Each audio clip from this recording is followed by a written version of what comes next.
계절은 흐르고 꽃은 피고 저도 시들지 않을 생명이 있네. 바랄 수 없었던 죄인인 나에게 생명의 주님 자신을 주셨네.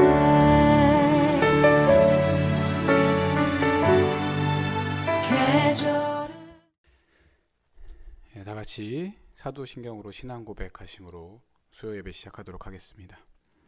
나는 전능하신 아버지 하나님 천지의 창조주를 믿습니다. 나는 그의 유일하신 아들 우리 주 예수 그리스도를 믿습니다. 그는 성령으로 잉태되어 동정녀 마리아에게서 나시고 본디오 빌라도에게 고난을 받아 십자가에 못 박혀 죽으시고 장사된 지 사흘 만에 죽은 자 가운데서 다시 살아나셨으며 하늘에 오르시어 전능하신 아버지 하나님 우편에 앉아 계시다가 거기로부터 살아있는 자와 죽은 자를 심판하러 오십니다. 나는 성령을 믿으며 거룩한 공교회와 성도의 교제와 죄를 용서받는 것과 몸의 부활과 영생을 믿습니다. 아멘. 다 같이 찬송가 8장 찬양하도록 하겠습니다.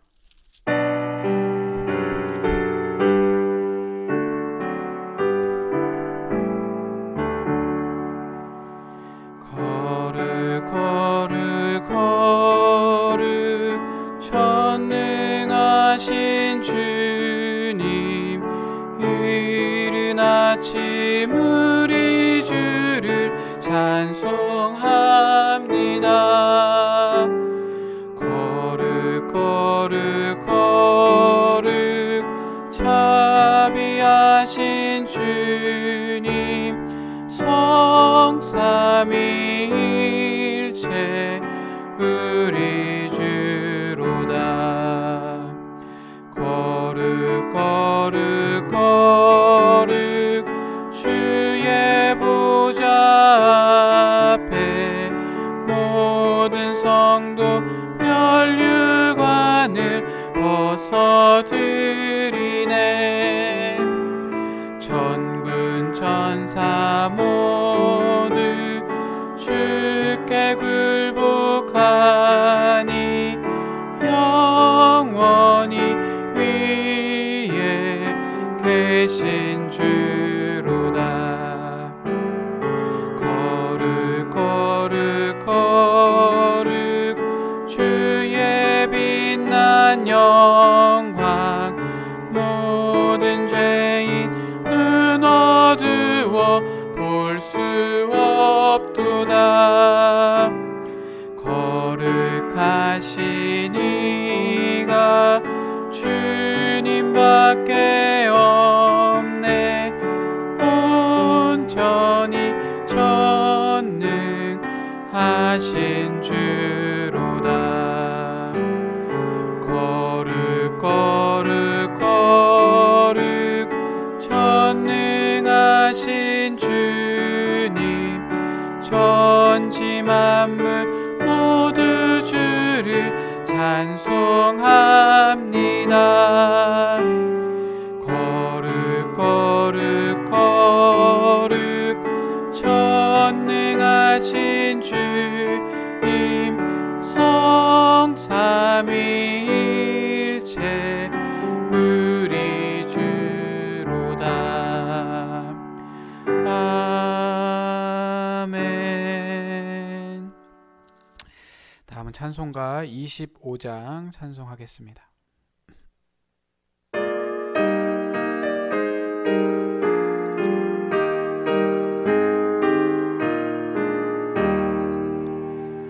면류관 벗어서 주 앞에 드리세.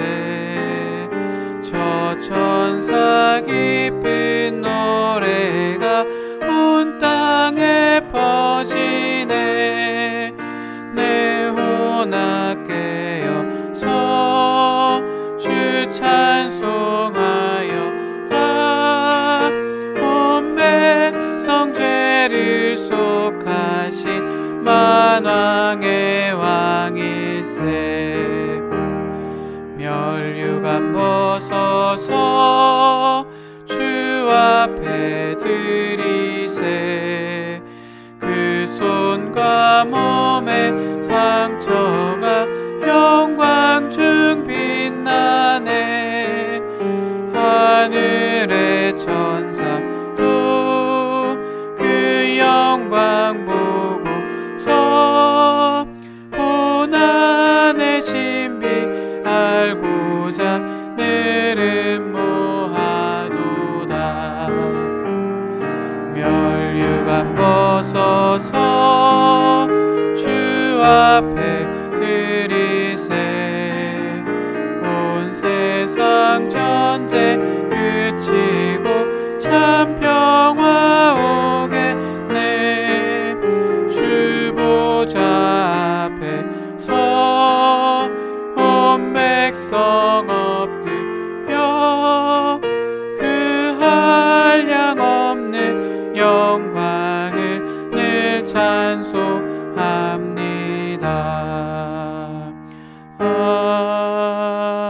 아멘. 아멘. 오늘 주시는 말씀은 로마서 말씀입니다. 로마서 12장 1절에서 2절 말씀입니다.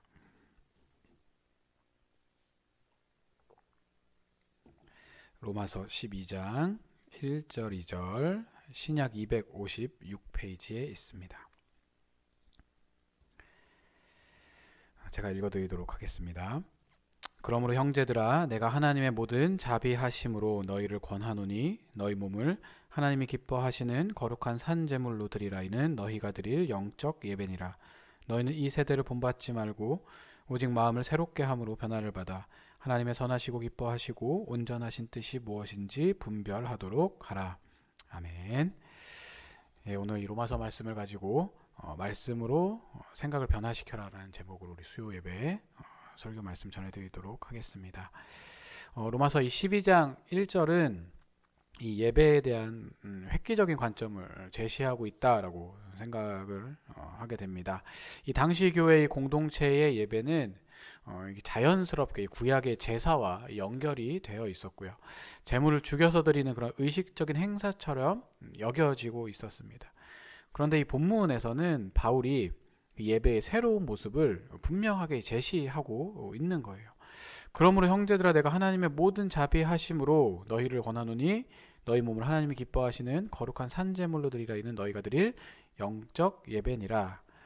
그러니까 이 바울이 전심을 다해서 전하고 싶은 말이 있는데 절대로 소홀히 듣지 말아라 라고 하면서 이 영적 예배를 이야기하고 있는 거죠. 성전에서 하나님 앞에 이 제물을 드릴 때는 양이나 소, 염소 혹은 비둘기 이런 것들을 잡아서 그 피를 쏟은 후에 하나님께 드리게 됩니다. 그런데 이 바울은 이제부터 성도의 몸을 하나님이 기뻐하시는 거룩한 산 제물로 드려야 된다를 지금 이야기하고 있는 거예요. 그러니까 이는 우리 몸을 죽여서 이 드리라라는 것이 아니라 우리의 그 생활로 하나님 앞에 예배를 드려야 한다를 지금 이야기하고 있는 것입니다. 그래서 바울은 이것을 이렇게 표현을 하고 있는 것이죠.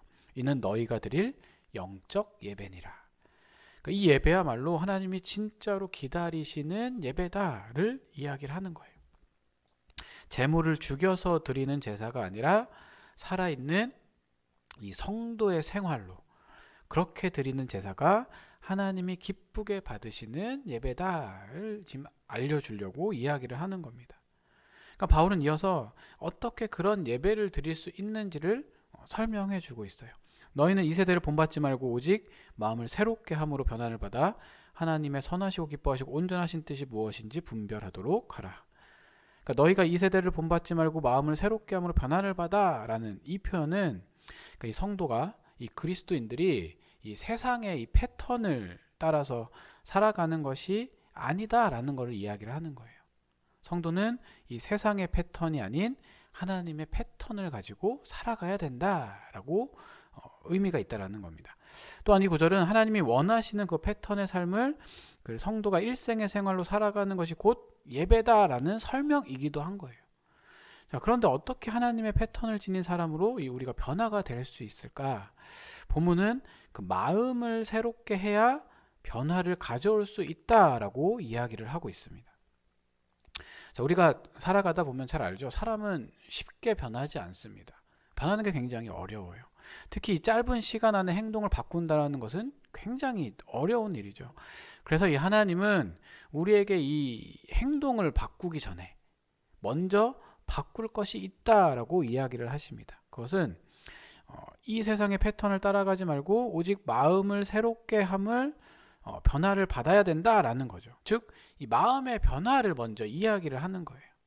마음의 변화는 곧 이 생각의 변화를 의미를 합니다. 그러니까 먼저 우리가 생각을 바꾸게 되면 행동이 바뀌게 되는 거죠. 생각을 바뀌어서 변화를 받으라고 하는 이 본문 말씀 바로 다음에는 하나님의 이 선하시고 기뻐하시고 온전하신 뜻이 무엇인지 분별하도록 하라라는 이 말씀이 지금 뒤따라오고 있습니다. 그러니까 우리말로는 명령문으로 보이기는 하지만 이 원래 의미를 잘 살펴보면 생각이 변하면 너희가 하나님의 그 선하시고 기뻐하시고 온전하신 뜻이 무엇인지를 알게 될 것이다 라는 의미에 조금 더 가깝다라고 보시면 돼요. 그러니까 생각이 변화되어야 하나님의 뜻을 알 수가 있다를 지금 바울이 이야기하고 있는 것입니다. 그러니까 우리의 뜻이 변하지 않으면 하나님의 뜻을 모르는 상태로 열심히 살아가게 되는 거예요. 그러면 마치 열심히 달려가지고 막 앞으로 나아가게 됐는데 결국 이 다른 방향으로 달린 상황이 되는 것입니다. 또는 공을 열심히 쳐서 이 골을 넣었는데 골을 넣고 보니까 이 상대편 골대가 아니라 우리 편 골대에 골을 넣는 그런 상황인 거죠. 자, 왜 이게 이렇게 될까요? 하나님의 뜻을 우리가 잘 모르기 때문이에요. 하나님의 뜻을 우리가 분명하게 알고 영적 예배로서의 삶을 살기 위해서는 우리 안에 그 생각의 변화가 일어나야 된다라는 겁니다. 이 생각의 변화가 이 다른 변화의 기초이고요. 출발이 된다라는 거죠. 이런 변화가 있어서 이런 변화에 있어서 우리가 생각해봐야 될 것들이 있어요. 먼저는 이 말과 행동은 이 생각에서 나온다라는 겁니다. 그러니까 하나님은 삶의 예배를 드리려면 이 생각의 변화를 받아야 된다를 지금 이야기를 하고 계시죠. 외형의 변화가 생각의 변화와 이 밀접한 관계가 있다라는 것을 지금 언급하고 있는 것입니다. 그러고 보면 우리가 일상에서 이 겉으로 표현하는 것들, 이런 것들은 모두 다 생각에서 나온다라고 할 수 있는 거예요. 혹시 지금 여러분들 어떠한 복장으로 지금 예배를 드리시고 계십니까? 제가 어떤 옷이 맞고 어떤 옷이 틀리다 이런 것들을 이야기하려고 하는 것이 아니라 이 생각을 해보려고 하는 거예요. 왜 지금 그 복장으로 이렇게 온라인으로 예배를 드리고 계신가요? 그렇게 해도 된다라고 생각을 하기 때문이죠.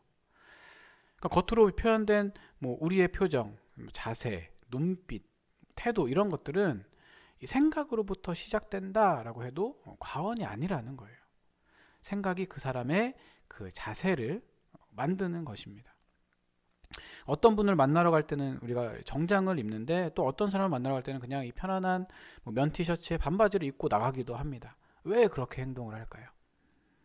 그래야 한다는 생각이 이미 내 안에 있기 때문이죠. 우리는 왜 약한 사람들에게는 좀 편하게 대하고 거칠게 행동하고 강한 사람들한테는 부드럽게 행동하고 그렇게 할까요? 이미 우리의 생각이 유리함과 불리함을 판단했기 때문이에요. 그러니 우리가 이 겉으로 하는 모든 행동들은 그 모든 것들이 다 우리의 생각으로부터 출발한다라는 것입니다. 그래서 이 말과 행동은 생각으로부터 나오는 거예요. 그래서 우리의 생각을 바르게 하는 게 너무나도 중요한 일입니다. 너무 중요해요. 그러니까 이 생각이 달라지면 행동을 바꾸기도 쉬워지는 것이죠. 그러니까 내가 어떠한 생각을 품느냐가 나를 만드는 것이고요. 그렇게 만들어진 나의 생각이 이 말과 행동으로 표현이 되는 것입니다. 다음으로 우리가 기억해야 될 것은 생각이 바뀔 수 있다라는 것. 이것을 우리가 기억을 해야 돼요. 일단 우리는 생각을 잘 바꾸려고 하지 않습니다. 나의 생각을 바꾸려는 시도를 나에 대한 그 공격으로 받아들이죠. 그래서 나와 생각이 다르면 잘 받아들이지 못하고 생각이 다른 건데 틀렸다라고 생각을 해버리고 안 받아들이려고 하는 거예요. 그런데 한번 내가 가지고 있는 생각이 진짜 맞는 것인가? 라고 스스로 한번 물어보시기 바랍니다. 그러니까 우리가 알고 있는 이 사실에 이 물음표를 한번 던져보자라는 것이죠. 우리가 흔히 하던 얘기 중에 남자는 울면 안 된다라는 말이 있어요. 왜 그렇게 해야 될까요? 왜 남자는 울면 안 될까요? 하나님의 마음을 가지고 있던 예레미야 선지자의 별명은 눈물의 선지자였는데 말입니다. 에베소서 4장 22절에서 24절을 보면 이렇게 말씀을 합니다. 너희는 유혹의 욕심을 따라 썩어져가는 구습을 따르는 옛사람을 벗어버리고 오직 너희의 심령이 새롭게 되어 하나님을 따라 의와 진리의 거룩함으로 지으심을 받은 새 사람을 입으라. 이 말씀에서 이 심령은 생각이라고 우리가 볼 수 있어요. 또 이 말씀은 하나님이 그리시는 그 성도의 모습을 보여주고 있습니다.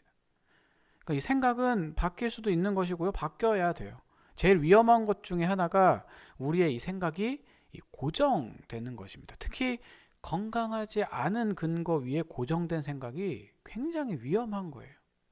이 고정관념을 가지면 선입견이 생기기 때문에 다른 사람들의 그 생각을 받아들일 수가 없는 것이죠. 다른 생각을 받아들이지 못하니까 딱딱해지고 뻣뻣해질 수밖에 없는 것입니다. 하나님은 교만한 자를 물리치시고 겸손한 자를 가까이 하세요. 그럼 이 겸손의 첫걸음이 무엇일까요? 이게 자신이 틀릴 수도 있다라는 사실을 받아들이는 거라고 저는 생각을 합니다. 그러니까 이 겸손이라는 것을 단지 태도를 낮추고 목소리를 작게 하는 것이라고만 이해하기에는 너무 범위가 저는 좁다라고 생각을 해요. 이 겸손이란 못한다고 물러나는 것을 넘어가서 내가 틀릴 수도 있다라는 것을 받아들이는 것이라고 봐야 된다라는 것이죠. 내가 가진 생각이 잘못된 것일 수도 있고 내가 잘못된 행동을 할 수도 있다라는 것입니다. 그리고 내 고집이 맞지 않을 수도 있다라고 생각하는 것. 이러한 자세를 가지고 하나님께 나와야지 겸손한 심령이 되는 것이고요. 하나님께서 원하시는 모습으로 우리가 바뀌어갈 수 있게 되는 것입니다. 그런데 이 하나님께 나아가면서도 내가 맞습니다. 내가 옳아요. 내 방향이 틀림없어요. 라고 이렇게 하는 그런 태도를 바꾸지 않는다면 하나님께로부터 받을 것이 아무것도 없어요. 그렇게 되는 겁니다. 이게 바뀌지가 않는 것이죠. 변화될 수가 없는 겁니다. 이런 사람은 자꾸 자신의 생각과 고집을 강화하는 데만 집중하는 그런 함정에 빠지게 되는 거예요. 우리는 이 고정관념과 이 선입견을 조심해야 됩니다. 고집과 이 내 경험의 한계를 조심해야 된다라는 거예요. 왜냐하면 우리는 한계를 가지고 있는 사람이기 때문에. 그것 때문에 진리마저 배척하는 일들이 우리에게 충분히 일어날 수 있다라는 겁니다. 그래서 이 생각은 바뀔 수 있다라는 그런 여유로움을 우리가 가져야 되는 것이죠. 항상 기억하시기 바랍니다. 생각은 바뀔 수가 있는 것입니다. 그리고 또 하나 더 생각을 해봐야 될 게 무엇이냐면 이 믿음의 삶은 그 생각의 싸움이라는 거예요. 자, 주일에 우리가 예배를 드리러 갈 때 생각의 싸움이 일어나게 되죠. 내 생각과 하나님의 생각. 지금 우리가 온라인으로 예배 드리고 있잖아요. 정해진 시간에 예배 드려야 되는데 그것은 이제 하나님의 생각인데 우리가 편할 때 그냥 좀 나중에 드려야지. 이게 사람의 생각. 엄청나게 싸움을 많이 하게 됩니다. 이 믿음이라는 것은 내 생각을 버리고 하나님의 생각을 내 안에 넣는 것이라고 저는 생각을 합니다. 믿음이 좋아진다고 하는 것은 생각의 변화를 의미하는 거예요. 하나님께서는 그 애굽에서 이끌어낸 그 이스라엘 백성들에게 모세를 통해서 그 10계명으로 요약되는 그 율법을 주셨습니다. 이 율법에는 하나님의 생각이 담겨져 있는 거죠. 하나님께서는 그 율법을 주신 후에 그 율법을 주야로 잊어버리지 말고 입에서 떠나지 말게 하라라고 명령하셨습니다. 그러니까 이 율법에 담긴 그 하나님의 생각을 백성들 속에 넣으라는 거예요. 하나님은 그래서 이스라엘 백성들에게 40년 동안 이 훈련을 광야에서 시키신 것이죠. 그런데 이 출애굽을 하게 된 그 세대는 하나님의 생각을 받아들이질 않았어요. 애굽에서 가지고 있던 그 패턴대로 살아가려는 선택을 매 순간마다 계속 그렇게 합니다. 그러니까 조금만 어려우면 먹을 것이 많았던 옛 시절을 생각을 하게 되고요. 마음대로 생활했던 그 애굽 시절을 생각을 하면서 원망과 불평을 계속해서 쏟아내죠.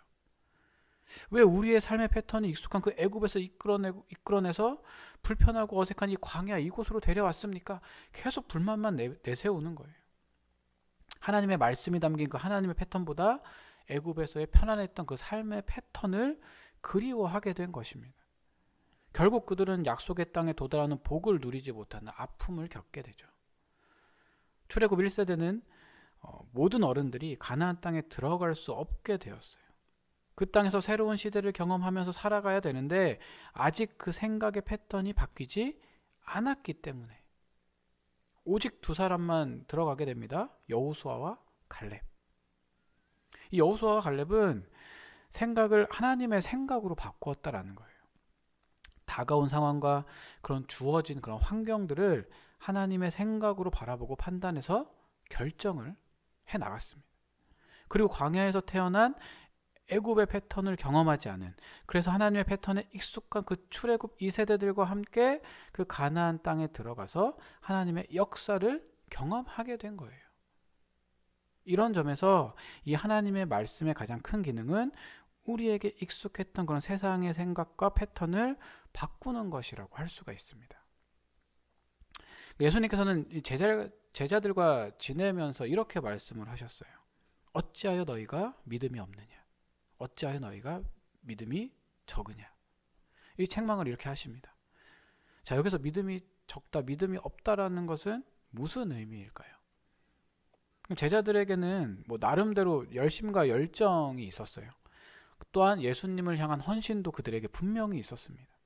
그런데 예수님은 그들에게 이 믿음이 없다라고 말씀을 하시면서 사람의 일만 생각하고 하나님의 일은 생각하지 않는구나 라고 하세요.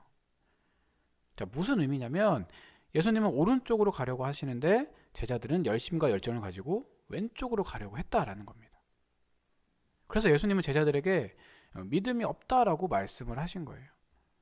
제자들과 예수님의 생각이 다르고 방향이 다르고 방법이 달랐다라는 거죠. 결국 예수님과 다른 생각이 믿음 없는 것으로 여겨진 것입니다. 그러니 믿음이 있으려면 예수님과 우리가 생각을 맞춰야 되는 거예요. 예수님께 맞춰야 되는 거죠. 그러니까 믿음은 복잡한 것이 아니에요. 내가 먼저 생각을 바꾸는 것입니다. 성경을 통해서 하나님은 이를 내 생각이 너희의 생각과 다르며 내 길은 너희의 길과 다름이다 라고 이사야 55장 8절에 말씀을 하시거든요. 그러니까 믿음에는 이 나의 다른 생각을 하나님께 맞추는 것이 요구되는 거예요. 다양한 분야와 이 상황에 대한 생각과 방향을 하나님께 맞추는 그 싸움이 곧 믿음이라는 겁니다. 그래서 이 믿음이 좋아진다는 것은 내 생각과 하나님의 생각이 자꾸 맞아가는 것. 그리고 하나님과 생각이 일치된 그런 사람들을 가리켜서 영적인 사람이라고 우리가 이야기를 하는 것이죠. 소위 그 영적인 사람, 영성이 있는 사람들을 만나서 이야기를 해보면 하나님의 마음이 느껴지잖아요. 생각의 방향과 그 방법을 하나님께로 향하고 있는 그런 영향력들을 보여줍니다.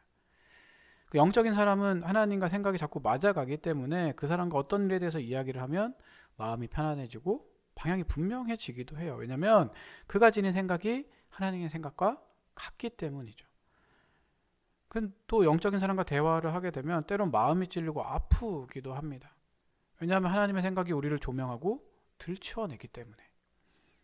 그래서 이 믿음은 생각의 싸움이라는 것을 우리가 깨닫게 되는 거예요. 우리가 늘 말씀을 읽으면서 붙들고 있어야 할 생각이 있습니다. 내 생각이 하나님의 생각과 맞는가? 나의 방향이 하나님의 방향과 맞는 것인가? 그래서 우리에게는 이 생각의 재료가 매우 중요하다라고 저는 말씀을 드리고 싶습니다. 더 건전하고 건강한 생각의 틀을 만들려면 이 좋은 재료가 필요한 것이죠. 마치 좋은 음식에 좋은 재료가 필요한 것처럼 말입니다. 이 재료는 바로 하나님의 말씀이에요. 우리는 이 말씀으로 변화된 생각을 가져야 되는 것이죠. 그러면 이 하나님의 뜻을 분별하게 되고요. 우리의 생활로 하나님이 기뻐하시는 영적인 예배를 드릴 수 있게 되는 겁니다. 시편 119편 105절이 이렇게 말씀을 해요. 주의 말씀은 내 발의 등이요 내 길의 빛이니이다. 그러니까 이 나의 생각에 하나님의 말씀을 잘 넣게 되면 우리의 삶을 조명하시는 하나님의 그 빛과 등이 우리 속에 생기기 시작한다라는 거예요. 하나님의 생각이 내 생각의 재료가 되면 내가 하나님의 눈을 가지고 살아가기 때문에 다른 말, 다른 표정, 다른 자세를 가지고 생활할 수밖에 없는 거라는 거죠.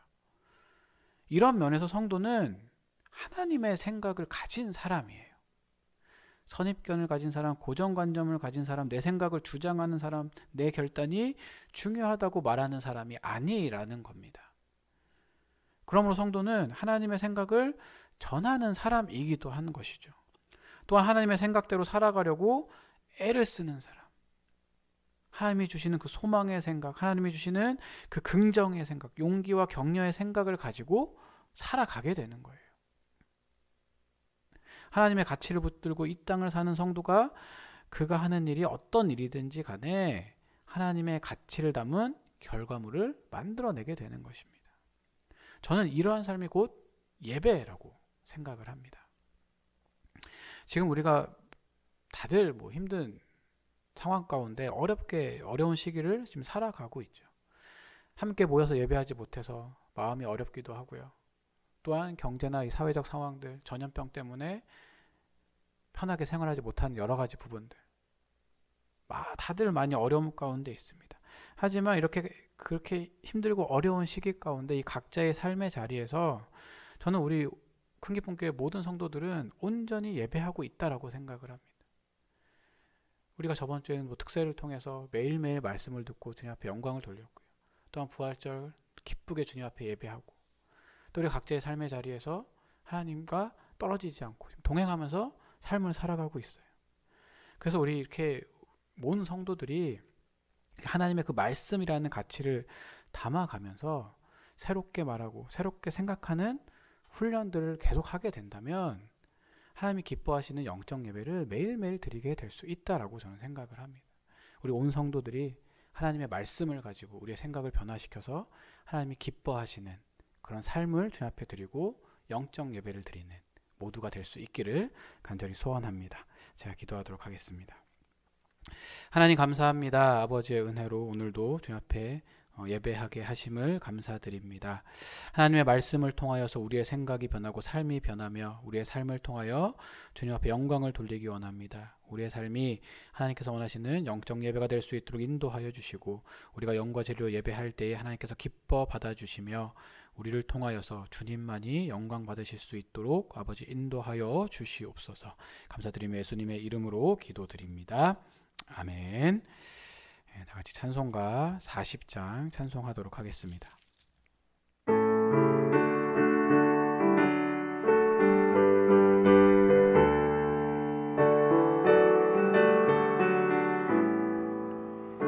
찬송으로 보답할 수 없는 큰 사랑, 주님께 영광 할렐루야. 형제 자매 모두 함께 모여 찬송해, 주님께 영광 할렐루야. 하나님의 자녀여 크게 찬송 부르며 밝고 거룩한 길로 기쁨으로 나아가 주의 보좌 앞으로 속히 들어가겠네. 주님께 영광 할렐루야. 우리 받은 주님 은혜 할례 없도다. 주님께 영광 할렐루야. 기쁜 찬송 부르면서 천국 가겠네. 주님께 영광 할렐루야. 하나님의 자녀여 크게 찬송 부르며 밝고 거룩한 길로 기쁨으로 나아가 주의 보좌 앞으로 속히 들어가겠네. 주님께 영광 할렐루야. 잠시 후에 우리 모두 주를 보겠네. 주님께 영광 할렐루야. 영광스러운 보좌 위에 거룩하신 주, 주님께 영광 할렐루야.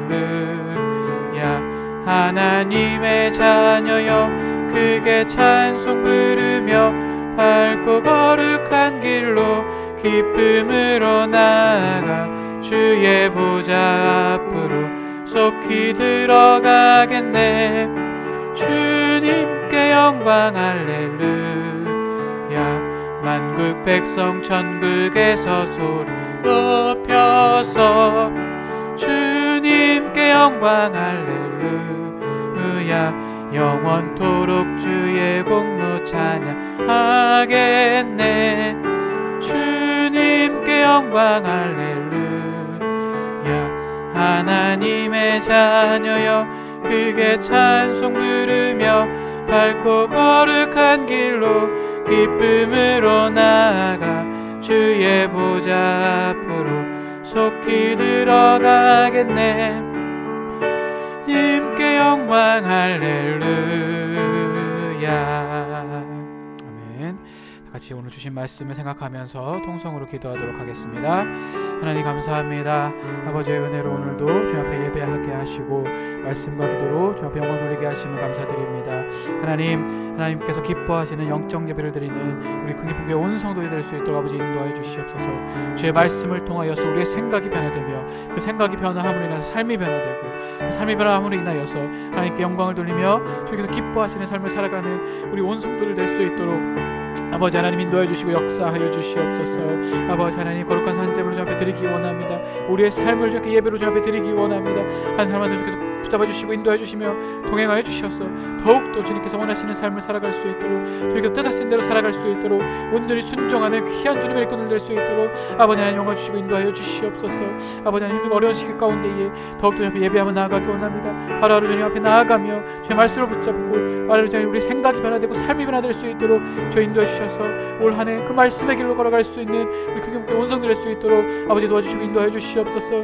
아버지 하나님 온전히 주의 말씀에 순종하기 원합니다. 우리 삶이 변화되고 아버지 기뻐하시는 삶을 살아가면서 아버지 하나님 주께서 원하시는 영적 예배자들이 될 수 있도록 아버지 인도해 주시고 역사하여 주시옵소서. 감사드리며 이 모든 말씀 예수님의 이름으로 기도드립니다. 아멘. 지금은 우리 주 예수 그리스도의 은혜와 하나님 아버지의 놀라우신 사랑과 성령님의 감화감동 교통 역사하심이 주님께서 주시는 말씀으로 인하여서 우리의 생각이 변화되는 그 생각으로 삶이 변화되어서 주님 앞에 영광이 되는 영적 예배를 드리기 원하는 우리 큰기쁨교회 모든 성도들을 위해 그 가정과 교회와 역사 위에 이제부터 영원토록 함께 하기를 간절히 축원하옵나이다. 아멘.